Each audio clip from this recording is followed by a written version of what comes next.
사복음서에서는 말씀을 기록한 사람이 있고 그 말씀을 받는 사람들이 있습니다. 마태복음은 마태가 기록을 하였고 받는 사람들은 누구냐 하면 자기의 동족 유대인입니다. 그런데 마태가 마태복음을 기록하면서 그의 심정이 참남한 심정이었어요. 어떤 마음이었느냐 하면, 여러분의 자녀가 고등학생이 되었는데 구구단을 몰라. 마음이 어때요? 신나요? 어디서부터 어떻게 할지를 모르는 그 안타까움이 있잖아요. 그렇죠? 무슨 얘기냐 하면 고등학생 정도가 되게 되면 구구단은 자면서도 외워야 된다라는 거 아니에요. 유대인이라면 예수 그리스도에 대해서 당연히 알아야 된다라는 거예요. 그런데 알고 있다, 모르고 있다, 모르고 있다라는 거예요. 지난주 설교 말씀을 통해서는 12해 동안 혈루증을 앓는 여인과 회당장 야이로의 믿음을 비교하였어요. 예수님 앞에 나올 때 어떤 마음으로 나와야 된다고요? 내 요구를 다 관철시키면서 예수님의 능력만을 구하는 것이 아니라 나는 부족한 사람이고 나는 죄인입니다.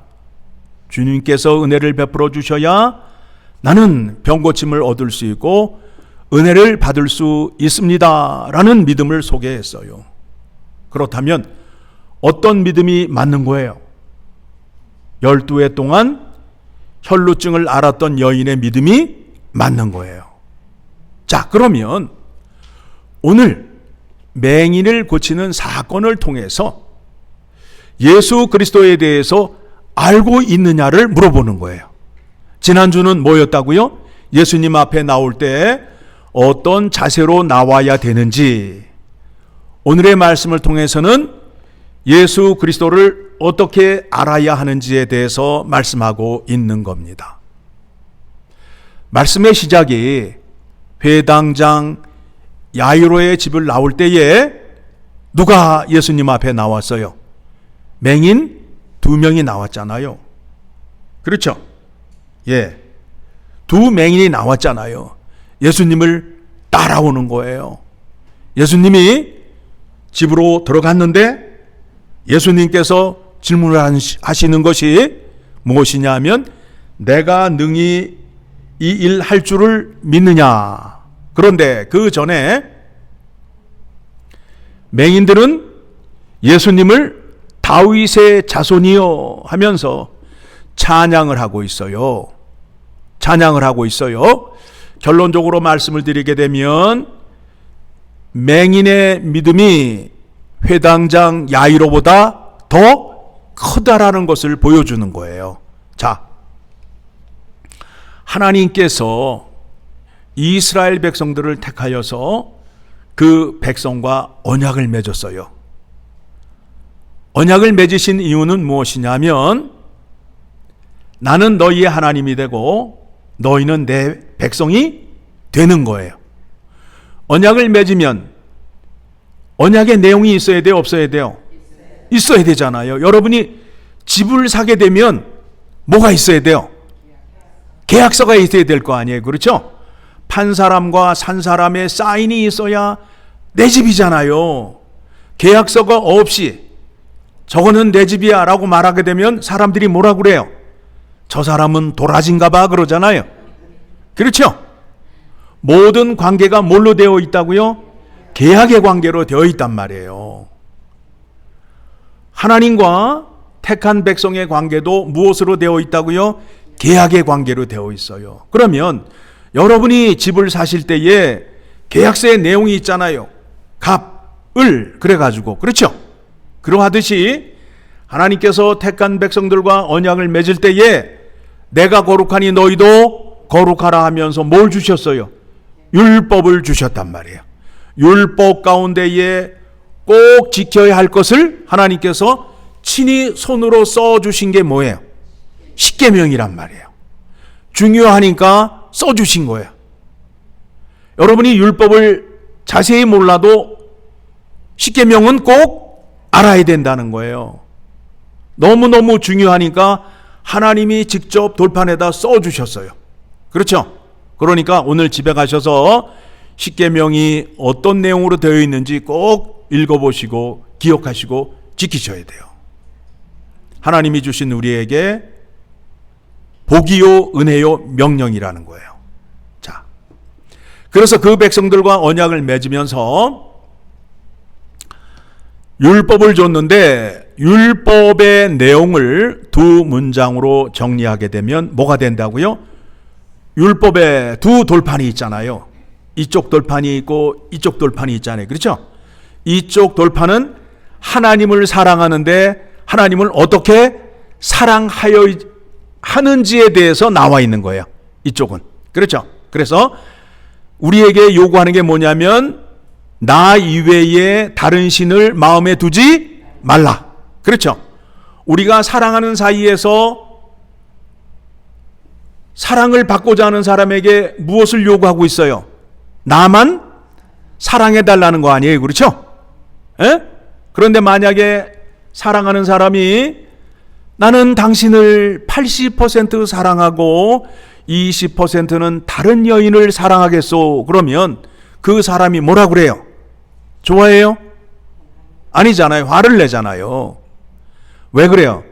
질투 때문에 그렇잖아요. 하나님은 어떤 하나님이라고요? 질투의 하나님이에요. 나 이외에 다른 신을 섬기게 되면 하나님이 질투를 하신단 말이에요. 그렇죠? 그리고 이쪽 돌파는 뭐예요? 이웃사랑이란 말이에요. 그런데 이웃사랑의 내용이 무엇이냐 하면 내 몸을 사랑하는 것과 같이 이웃을 사랑하라는 거예요.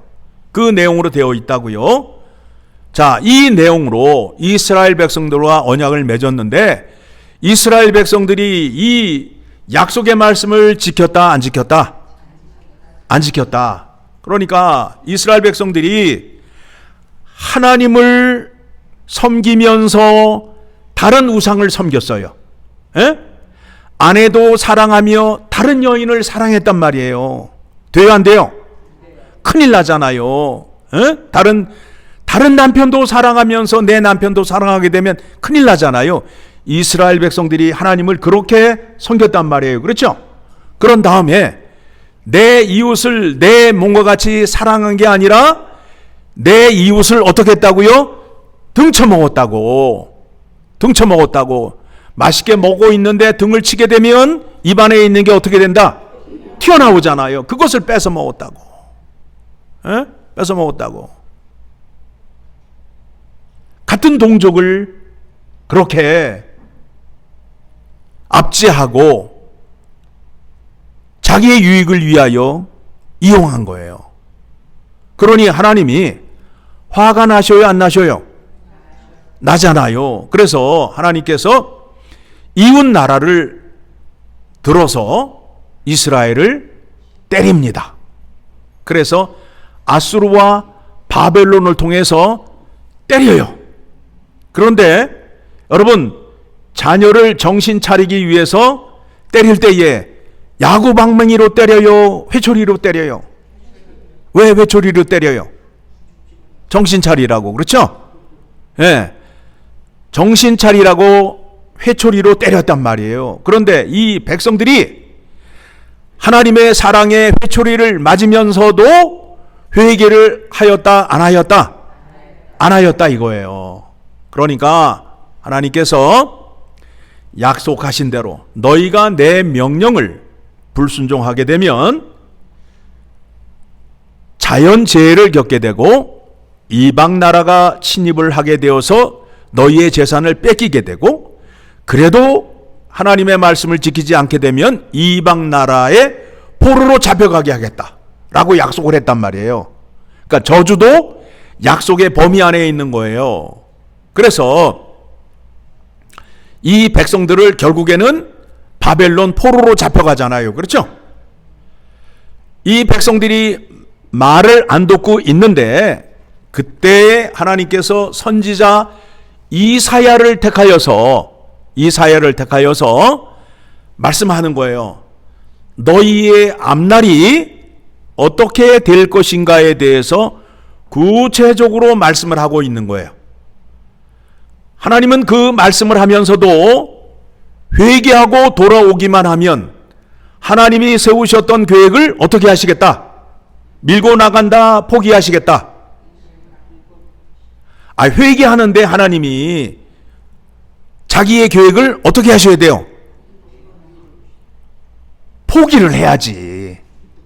그 백성들이 지금 하나님께서 이 계시의 말씀을 할 때에 백성들에게 깨닫게 하기 위하여 이 계시의 말씀을 주잖아요. 그렇죠? 앞날에 이러한 일이 일어날 것이다 라고 무시무시한 얘기를 하게 되면 듣는 사람이 아이고 무서워 해서 어떻게 돼요? 마음을 돌이키게 되잖아요. 그런데 간이 배 밖으로 나온 이스라엘 백성들은 회개를 했다 안 했다? 안 했다라는 거예요.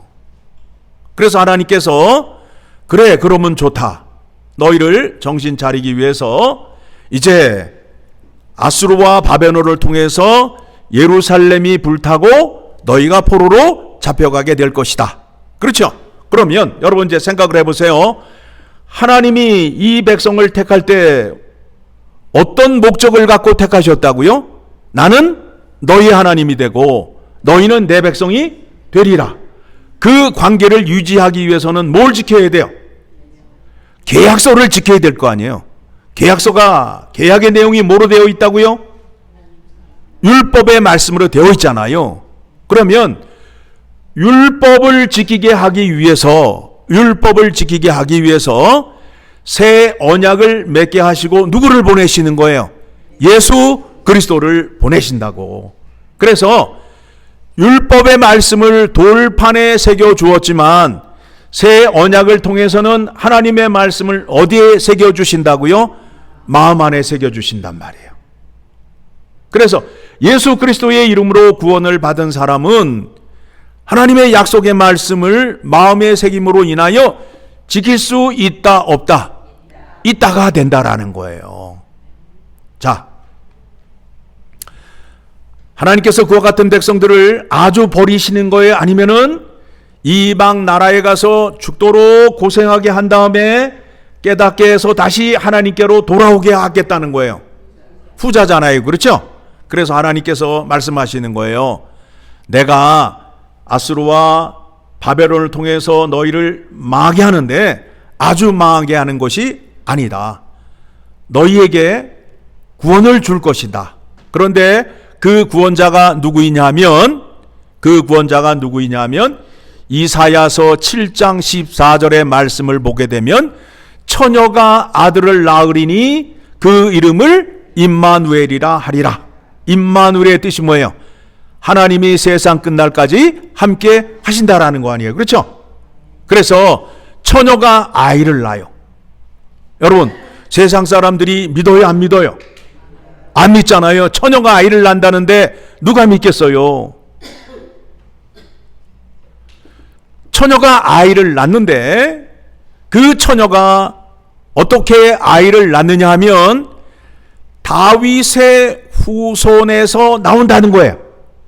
예? 약속의 말씀을 지금 이사야서에 나와 있는 말씀을 제가 여러분에게 정리해서 보여드리는 거예요. 자, 이사야서로 가봅시다. 이사야서 7장을 가게 되면 앞에 있는 내용을 보게 되면 앞에 있는 내용은 패역한 이스라엘에 대해서 지금 말씀하고 있는 거예요. 이 백성들이 가나안 땅에 들어갔더니 젖과 꿀이 흘러요? 안 흘러요? 흐르잖아요. 하나님이 함께 하심으로 인하여 그들이 그 땅에서 잘 먹고 잘 살았잖아요. 그렇죠? 등 따시고 배부르면 딴짓 한다 안 한다? 한다. 그래가지고 이 백성이 어떻게 됐어요? 하나님을 잘 섬겼어요? 안 섬겼어요? 안 섬겼잖아요. 이 백성들이 등 따시고 배부르니까 딴짓을 했어요. 하늘을 향하여 하나님께 은혜를 구하고 비를 구하여야 되는데 웅덩이를 파놓고 물을 고여놨어요. 물을 고여놨어요. 그러니까 웅덩이에 물이 있으니까 하나님께 은혜를 구해요? 안 구해요? 안 구하잖아요. 우리가 자동차 운전을 하고 갈 때 보험이 익스파이어가 되면 하나님께 간절히 기도해야 안 해요? 하잖아요. 그런데 보험을 갱신을 했어. 그러면 기도를 간절히 해야 안 해요? 안 하잖아요. 왜 안 하시는 거예요? 똑같잖아요. 지금 마음의 심리가. 하나님을 의지하지 않는 거예요. 그 내용이 거기에 나와요. 이들이 부요해지니까, 잘 먹고 잘 사니까 하나님을 믿지 않았어요. 여러분, 거듭거듭 말씀드리지만 우리가 돈이 많아지잖아요. 돈이 많아지잖아요. 그러면 돈의 힘을 의지하고 돈 쓰는 재미 때문에 주일날 교회를 나온다, 안 나온다? 안 나온다 이거예요. 안 나오는 게 좋아요? 나오는 게 좋아요? 나오는 게 좋잖아요. 나와서 누구를 만나면? 하나님을 만나면 끝내주잖아요. 그렇죠? 아멘을 크게 안 하시네. 하나님을 만나는 게 제일 좋은 거예요. 그렇죠? 예. 자, 그래서 이제 하나님이 구원을 이루시는 방법을 이제 말씀하는데, 구원자가 누구라고요? 처녀의 몸에서 아들을 낳은대요. 그런데 성령으로 잉태가 된다라는 거예요. 성령으로 잉태가 된다라는 것은 하나님께서 택하시고 기름을 부으셨다라는 거예요. 그렇죠? 예. 그럼 처녀가 이제 아들을 낳게 되면 동네 사람이 알까요? 모를까요? 알잖아요. 그러니까 유대 지역에 있는 사람들은 처녀 몸에서 나온 예수 그리스도를 안다 모른다? 소문으로 알 거 아니에요. 그런데 그분이 예수 그리스도라고 믿고 있어요? 안 믿고 있어요? 안 믿고 있잖아요. 그 처녀가 어디에서 이제 나오게 되느냐 하면 이사야서 11장을 가게 되면 그 구원자가 11장 1절 시작. 이새의 줄기에서 한 싹이 나서 그 뿌리에서 한 가지가 나서 결실할 것이요. 그러니까 다윗의 아버지의 이름이 뭐예요? 이새래니까 이새. 에? 이새. 이가 이만큼 벌어졌어. 그래서 이새야. 에? 이새의 아들 8형제 가운데에 다윗이 몇 번째일 것 같아요? 8번. 이렇게 했으니까 8번째란 말이야. 예. 예. 8번째 아들이야. 이 아들을 통해서 누가 나온다고요? 구원자가 나온다라는 거예요. 그래서 그 구원자가 나오는데, 자, 2절 시작. 그의 위에 여호와의 영, 곧 지혜와 총명의 영이요, 모략과 재능의 영이요, 지식과 여호와를 경외하는 영이 강림하시리니. 그러니까 하나님의 모든 것, 하나님의 뭐라고 나와 있어요? 하나님의 영이 임하고, 하나님의 지혜, 총명이 임하고, 모략과 재능이 임하고, 지식과 여호와를 경외하는 영이 누구에게 내린다는 거예요? 예수 그리스도에게. 그렇죠? 예수 그리스도에게 임한다는 거예요. 그렇게 됨으로 인하여 3절 시작. 그가 여호와를 경외함으로 즐거움을 삼을 것이며 그의 눈에 보이는 대로 심판하지 아니하며 그의 귀에 들리는 대로 판단하지 아니하며 공의로 가난한 자를 심판하며 정직으로 세상에 겸손한 자를 판단할 것이며 그의 입에 막대기로 세상을 치며 그의 입술의 기운으로 악인을 죽일 것이며 공의로 그의 허리띠를 삼으며 성실로 그의 몸의 띠를 삼으리라. 이분이 누구라고요? 예수 그리스도가 이렇게 이 땅에 오신다라는 거예요. 구원자로 오신다라는 거예요. 즉 아버지의 뜻을 이루기 위하여 이 땅에 누가 오셨다고요? 예수 그리스도가 오셨다라는 거야. 그러면 이제 예수 그리스도가 오셔서 이제 다시 확인합시다. 처녀의 몸에서 태어나게 되고 그분이 오시게 되면 어떤 일을 하는지를 이제 확인하게 되었잖아요. 그렇죠? 그러면 그분이 그분이 이 땅에 온 것을 어떻게 알 수 있는가? 어떻게 알 수 있는가를 어디에 나오느냐 하면 이사야서 35장을 가게 되면 자, 구원자가 오게 되면 어떤 일이 일어나느냐 하면 이사야서 35장 5절 같이 봅니다. 시작. 그때에 맹인의 눈이 밝을 것이며 못 듣는 사람의 귀가 열릴 것이며 그때에 저는 자가 사슴같이 뛸 것이며 말 못하는 자의 혀는 노래하리니 이는 광야에서 물이 솟겠고 사막에서 시내가 흐를 것임이라. 여러분, 자 이제 구약에서 맹인이 눈을 뜬 적이 있다 없다? 없다. 그러니까 맹인이 눈을 뜨게 되면 누가 오신 거예요? 예수님이 오신 거야. 예수님이 오신 거야. 맹인을 눈을 뜨게 할 수 있는 분이 구원자이신 예수 그리스도라는 거예요. 그러면 맹인이 눈을 뜨게 되면 성경을 아는 사람들, 이사야의 말씀을 아는 사람이라면 이분이 누구인지를 알게 되잖아요. 그런데 회당장 야이로가 알고 있다, 모르고 있다? 바리새인들이 알고 있다, 모르고 있다? 그런데 누구는 알고 있다? 맹인은 알고 있잖아요. 그러니까 누구의 믿음이 좋은 거예요? 맹인의 믿음이 좋은 거 아니에요. 요한복음 9장을 가게 되면 실로암 못에서 맹인의 눈을 뜨게 하는 장면이 나오잖아요. 성경이 증거하고 있어요. 자, 요한복음 9장 32절을 가게 되면 어떤 말씀이 나오냐 하면 창세 이후로 맹인으로 난 자의 눈을 뜨게 하였다함을 듣지 못하였으니, 맹인이 눈을 뜨게 되면 예수 그리스도가 이 땅에 오셨구나라는 것을 알게 되었다라는 거예요. 그런데 이 백성들이 예수 그리스도를 메시아로 인정하지 않고 하나님의 아들로 인정하지 않았어요. 그런데 맹인은 주님 앞에 나올 때 어떻게 나왔어요? 다윗의 자손 예수여, 예수님이 나의 눈을 고칠 수 있습니다 라는 믿음을 갖고 나왔어. 마태가 편지를 보내면서 맹인의 믿음을 소개하면서 누구를 부끄럽게 하는 거예요? 자기 동족들을 부끄럽게 하는 거예요. 오늘날 교회 안에도, 교회는 열심히 많이 다녔는데 성경의 말씀을 전혀 몰라. 그러면 심각해요? 심각하지 않아요? 심각하잖아요.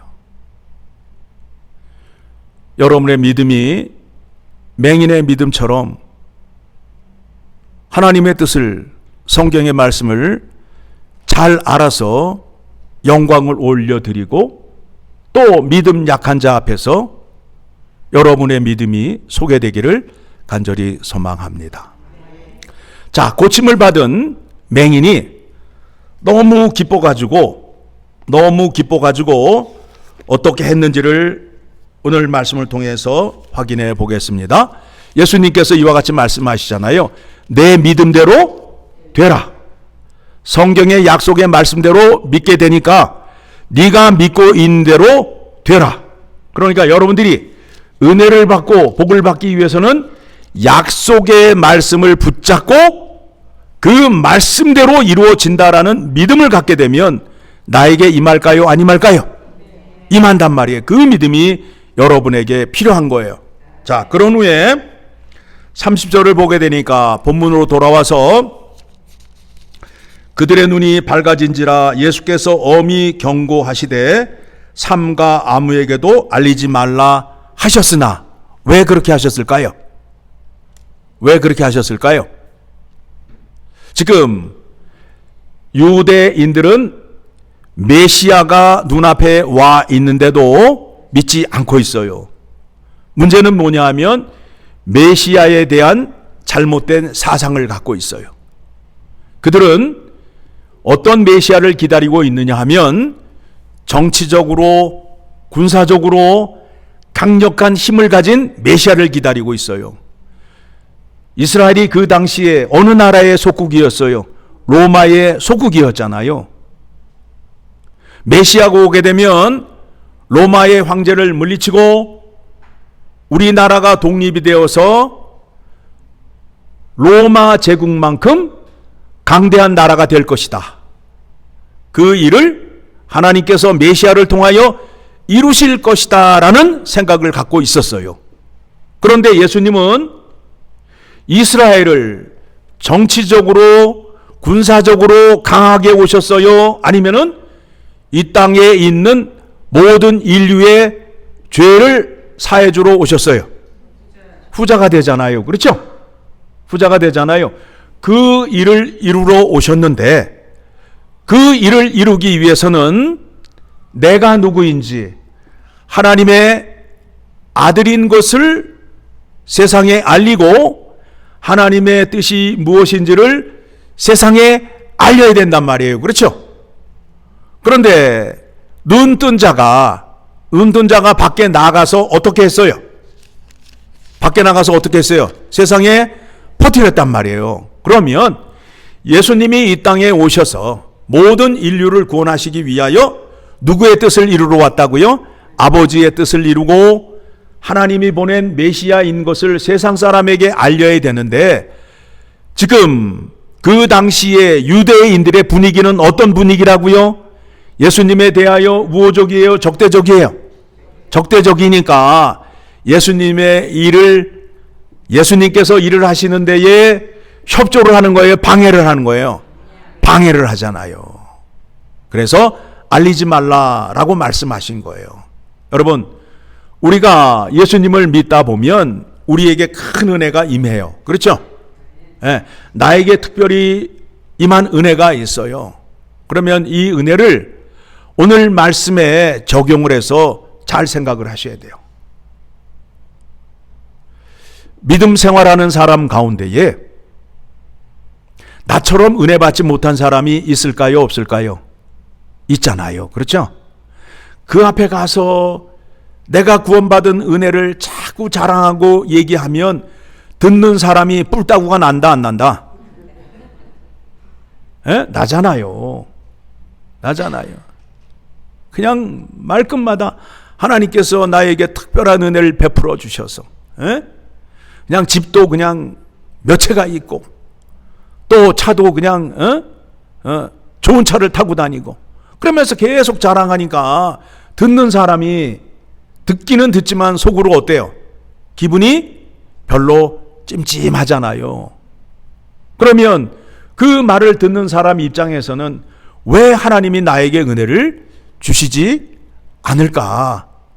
저 사람만큼 주지 않을까라는 마음을 갖게 됨으로 인하여 그 사람 마음에 평안과 기쁨을 주는 게 아니라 돌멩이를 던지게 함으로 인하여 마음이 복잡하고 흔들리게 만든 일을 하잖아요. 그렇죠? 그러니까 여러분이 하나님의 은혜를 많이 받았다고 해서 가는 곳곳마다 자랑하시면 안 된다라는 거야. 은혜를 많이 받으셨으면 그 은혜를 하나님의 영광을 위하여 쓰셔야 될 거 아니야. 하나님께서 은혜를 주셔서 부자가 됐다며? 그러면 식당에 가면 밥값은 누가 내야 돼요? 에? 밥값은 누가 되는 거예요? 하나님의 은혜로 부자가 됐다며. 자기가 노력해서 된 게 아니라 하나님의 은혜로 됐다며. 그러면 하나님이 그 은혜를 줬을 때에는 너만 잘 먹고 돼지가 되라고 준 거예요? 아니면 나눠 먹으라고 준 거예요? 밥값을 누가 내야 되냐고. 누가 내야 돼요? 밥값도 안 되면서 맨날 하나님의 은혜라고 자랑을 하게 되면 앞에서 밥 먹는 사람이 뿔따구가 난다, 안 난다? 깨달으셔야 된다고. 깨달으셔야 된다고. 나로 인하여 하나님의 영광이 드러나고 이웃에게 평안과 기쁨 또 은혜를 나눠주는 자리로 가야 된다라는 거예요. 그렇죠? 예, 그러니까 여러분 은혜 많이 받으셨으면 어떻게 하시라고요? 이웃에게 나눠주시는 거야. 내가 하나님의 축복의 통로야. 나를 통해서 하나님의 복이 흘러가게 만들게 하기 위해서 나에게 복을 많이 주시는 거예요. 그렇죠?